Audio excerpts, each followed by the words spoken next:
Ciao a tutti, benvenuti a Milano! Hey guys, so a lot of you know that I'm going to school in Italy and I get so many questions about how it happened, why it happened, how in the world I even heard about this Italian school I'm going to. So I'm going to a college called Bocconi University. How in the world did I hear about it?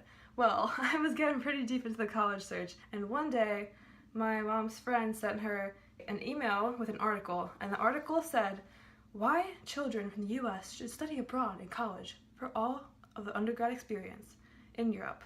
So I said, wow, that would be really awesome. But the thing is, back then when I was searching for colleges, I was like, Mom, how far away am I allowed to go? Because I really wanted to consider California schools. But my mom said I had to stay within 2 hours of driving distance. So I thought, okay, I'll probably just end up in Pennsylvania, that's fine. So when my mom heard about this article, she said, wow, Carly, would you actually consider this? And I said, what? And I was so shocked. I was like, my mom is considering this out of like all the options? So I said, of course I would consider it. And I was thinking about studying international business and I thought that would be the perfect career choice for me. So I said, wow, if I could study international business abroad, that would be like the most extreme form of international business you could possibly study. I thought, wow, I wonder if I could look up best European schools. So I did that. I typed in best international business schools in the world, and a list of like the top 50 or something came up. And a lot of them were American schools, so I checked them off the list. I did not want to explore them. So the European schools I was considering were Oxford, Cambridge, University of Edinburgh, and a school in Belgium, which I do not remember the name of, and Bocconi, and the University of Manchester. So I was considering going to Spain, but I didn't really see any schools that I was interested in besides the Universitat de Barcelona. And even though Barcelona is a beautiful city and I absolutely cannot wait to go visit it, I don't want to study there because I would want to practice my Spanish. And I know they speak Catalan there, not Spanish, so I thought, okay, well that's kind of going to be counterproductive. So I checked out these schools and I wasn't really impressed with a lot of them. I mean, they were all probably great schools, but they just weren't the right fit for me. When I came across Bocconi, I was like, oh, and I thought, oh my gosh, this would be perfect. First of all, the classes are in English, so it would be so easy for me to study there, you know, since I'm an American. It would just be like a normal college experience, but in Italy, and Italy is awesome. The food, the people, the landscapes, the art, the history, oh, mamma mia. So I looked further into the school, and I really liked it. Actually, no, I didn't like it. I fell in love with it. Let me tell you why I chose Bocconi. First of all, the school is only 3 years long, so I don't even have to worry about this first extra filler year of school, which is liberal arts, which I already learned in high school. I mean, I know some people are enlightened by that stuff, but I'd rather learn it on my own than pay an extra year of tuition to learn it and be forced to learn it. So yeah, it wasn't about that. I'd rather start my career a year early, or have time to work before going to a master's program. Or go to a master's program a year early, or become rich and famous, travel around the world, start my own business, become CEO of my own company, and retire to my own private island in some really cool country I'd never heard of before, and a year early. You could do anything with an extra year, to be honest. Also, in Italy, they speak, you guessed it, Italian, and Italian is so similar to Spanish. Now, I've taken Spanish in school for about 6 years, and I love it so much. So Italian is really similar to Spanish, and so I thought 2 years ago when I was exploring Bocconi about learning a language, I thought I could speak 3 languages. I could speak Spanish, English, and I could learn Italian from school. I remember last year I went on a trip to Italy for about 4 days and then to France for 2 days. And when I was in Italy, it was so much fun because I could just randomly speak Italian to people and they were like, oh, an American knows Italian? What is this? I didn't actually know that much. I knew like a few words. Ciao, buongiorno, gelato, spaghetti, you know, typicals. But I also learned some more, and I actually learned a lot just from being there. I just learned so much, and it was amazing, and I can't wait to go back and learn more Italian. It's just like a whole new challenge. Like, first of all, being an adult on your own is a big challenge, but then being an adult with a different language around you is another challenge. So I'm really excited for that. I really want to learn how to be an adult in a different country. It'll just be so awesome and such a great experience.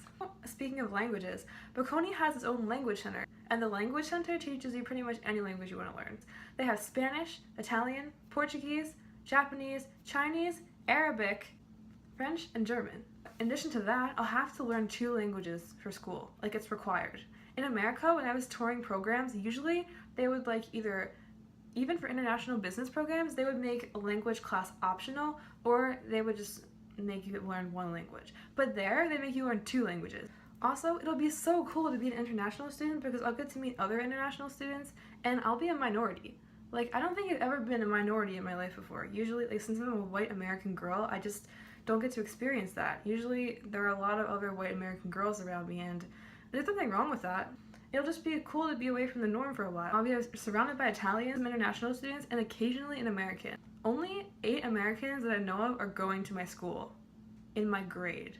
So I don't even know if I'll have classes with any of them. It'll be really cool that I won't be surrounded by a bunch of people who are kind of, you know, grew up in the same conditions as me, grew up in the same area as me. It'll just be cool to exchange stories from our childhood and pieces of our culture and just parts of our lives that we never would have expected.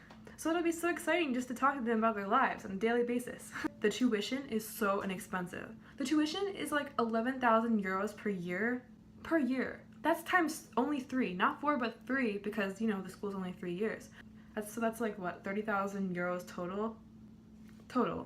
However, that's just the tuition. The dorms are not really included in the tuition. You have to, like, apply for a dorm separately. And they're about 7,000 to 8,000 euros per year. So that's actually not bad either. Converted to the dollar, it's probably about the same at this point. In that case, it's about $8,000 per year for a dorm. And here, it's like so expensive. It's like 11,000 if you're lucky. It's very economically advantageous to go to school in Italy, or in Europe in general. And get this, my school, Bocconi, that I'm going to, that's actually the most expensive one in Italy. And like, the other ones in Italy are even less expensive than this school, which is super inexpensive compared to American schools. So it's just so practical to go there. The dorms are so beautiful. The dorms give you sheets, give you pillows, give you maid service once a week. What? Also, you get your own room. There are 3 types of dorms in the Bocconi residences.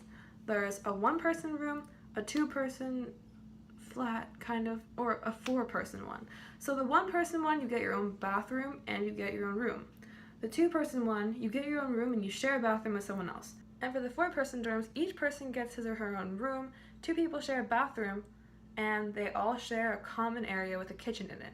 And that's the kind of dorm I'm going to. I really thought it'd be cool to have 3 different roommates, so that's why I signed up for that kind of room. Compared to an American dorm, you're lucky if you share a bathroom with like 2 people. Because honestly, most of them you have to share with the entire floor. I could never do that. So another reason I chose Bocconi. Not only is it in Italy, but it's in Milan, and Milan is pretty dang awesome. First of all, it's known for its fashion, and I'm really interested in fashion, so that's perfect for me. Second of all, I think it's awesome how Milan is like the industrial center of Italy. So it's kind of like, people compare it a lot to New York. It's like the New York of Italy. New York is like a melting pot. It's where all the different cultures come together. It's known for banking and finance and industrialization and just pretty much a fast-paced world. And in Milan, it's like the melting pot of Italy. There are so many different cultures there, a lot of university students, a lot of study abroad students, a lot of visitors, but there are not too many visitors because even though Milan's awesome, it's not one of the touristy places people think of going to in Italy. They think, I'm gonna go visit Venice, Florence, Tuscany, Rome, all of those places, but they don't think, I'm gonna visit Milan. That's the only reason they're going to Italy. So therefore, there will not be too many tourists, only just the right amount of tourists. Another reason I'm going to Milan, Milan is in the very north of Italy, and Italy is in kind of the center of a lot of really awesome cities in Europe. So I'm so excited to travel. I can just go to a random city on the weekend. I am taking International Economics and Finance because I really want to study finance because I'm interested in one day working in the finance sector and maybe even starting my own business. Another question people often ask me, is your school even going to be known by any employers in the United States? The thing is, my school has a really good world ranking. It's like top 20 in the world for a few things, top 10 in Europe for a few things. I don't remember exactly which things. I'll probably write it in the comments. If I want to work in Europe in the future, I'll work with that degree. People will be like, Bocconi, wow, awesome. If I come back to America, and I will go to a master's program, and the master's program should definitely know my school because a lot of people from Ivy League study abroad at Bocconi. People have compared Bocconi to an Italian Harvard because it's kind of like Italy's best business school. There are a lot of other good schools in Italy, of course, but like, you know, the prestigious one that's known historically as like the best, just like Harvard is known as America's best school, even though Princeton is technically #1. It's kind of like, you know, Bocconi is like culturally like a Harvard in Italy's context. I definitely know that my degree will be worth something, don't worry. Well, io non parlo molto l'italiano, parlo un po' l'italiano, ma non sono fluente, ma io voglio essere fluente un giorno quando pratico molto, ogni giorno, con gli italiani in Italia. E mi piacerebbe essere fluente quando pratico ogni giorno con gli italiani. Guinness. Mi dispiace. Il mio cane è facendo qualcosa con la sua bocca. Aspetta, Guinness. Ma comunque, mi piacerebbe essere fluente un giorno in Italia, da praticare molto ogni giorno con i miei coinquilini e con i miei amici che io conoscerò in Italia. Non vedo l'ora di praticare ogni giorno il mio italiano.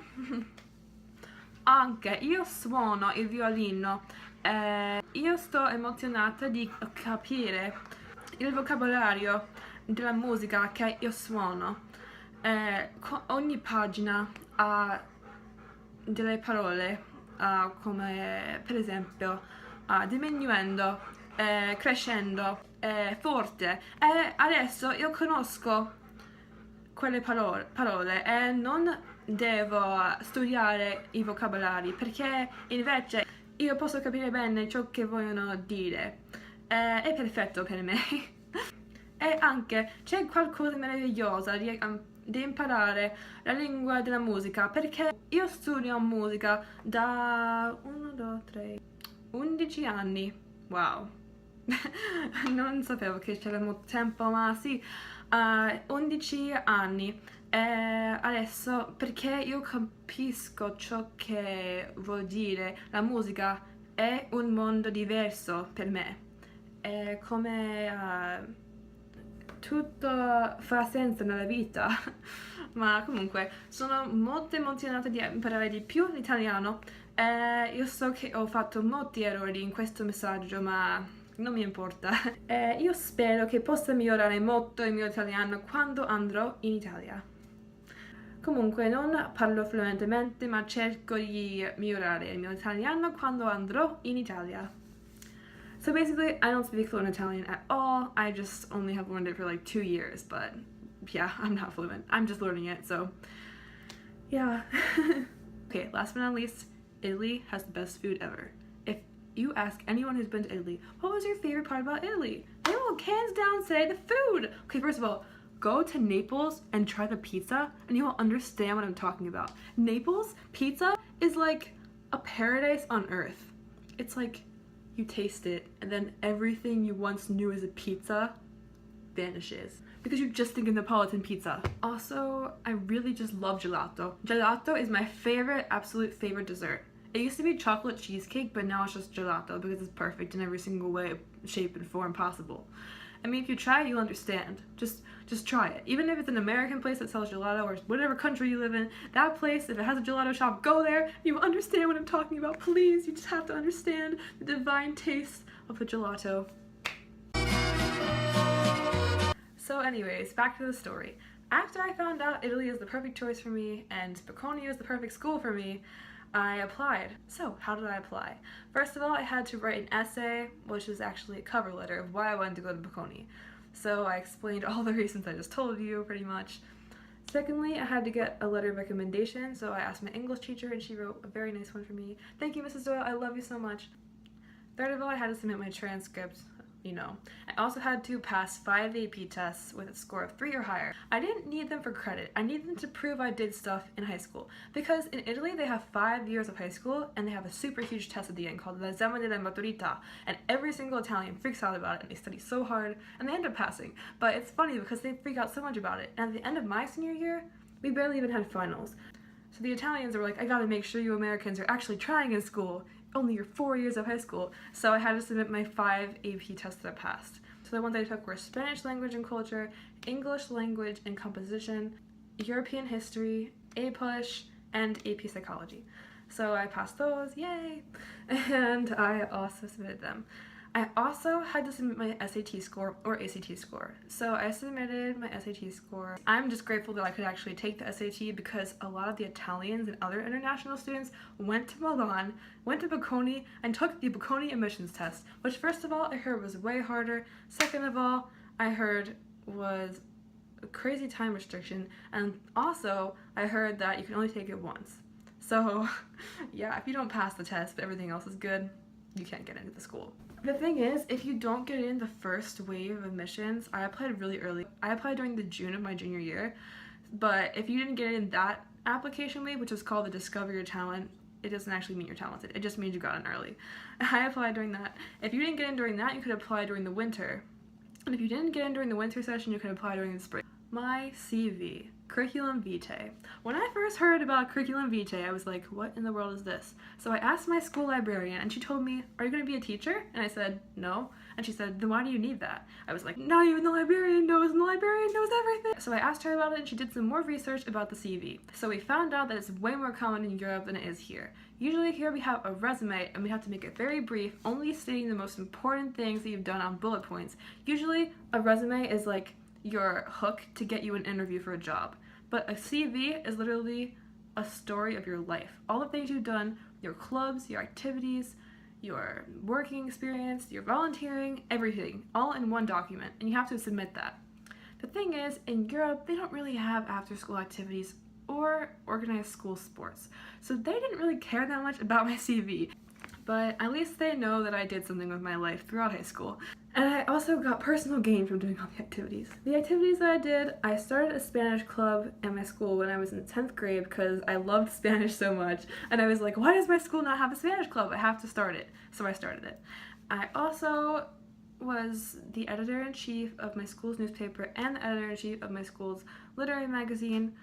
And that was about for 2 years each. But I also shared the position of the editor-in-chief of my newspaper with another girl, and then editor-in-chief of the literary magazine with 2 other people. I was also an officer of my school's SAD club. SAD stands for Students Against Destructive Decisions. That was a leadership position as well, but it was also shared with other people. So I really enjoyed getting leadership experience in high school. I think it's made me a stronger person, and it also got me more involved in the clubs I was in, and I really enjoyed doing it. To be honest, I miss those clubs already. I'm gonna be really sad that I can't continue leading them next year, but you know, life goes on. Also, I volunteered. Also, my work experience is pretty cool, I guess. The summer after my freshman year, I volunteered.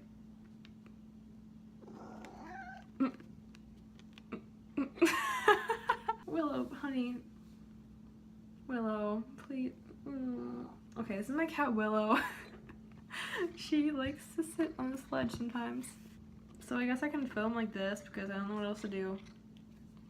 So yeah, I also volunteered as an office manager's assistant the summer after 9th grade in a doctor's office, and it was a great time because I got to be introduced to the business world. I got to talk to customers, I got to call people on the phone. I learned how to work a printer and a fax machine.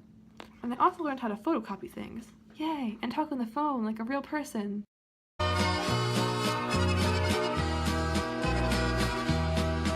So those are my reasons for going to Italy for college. I really hope that you enjoyed watching this video. Be sure to give it a thumbs up if you like it, a thumbs up if you don't like it, and be sure to subscribe because, you know, subscribing is cool. I don't know, I was trying to think of some kind of cool catchphrase to say. No, I don't even know what I'm doing with my life. Jency is still traveling, so I'm gonna be making some more videos in addition to this one. I'll make one next week and probably the following week. And maybe even the following week. But yeah, you'll be surprised. Thanks again for watching. Comment below if you have any questions or if you can relate to anything, or if you've tried gelato, tell me your favorite flavor, please. I'm really curious to know. Love you guys, thank you so much for watching, and have a wonderful week. See you next Friday. Mwah. Okay, I want to use the heart emoji face, but I don't have an emoji with me. If I had one of these emoji pillows, I'd probably use it right now. You know, Italy's pretty much known for being laid back and relaxed a lot, so... Willow, what are you doing? And you know... And you know, I'm sorry, I can't. Molti simili. Oh, I just realized. Simile. Oh, okay, you know how there's that literary device called simile, which means similar? It literally is a direct translation to Italian. The things you learn from learning languages.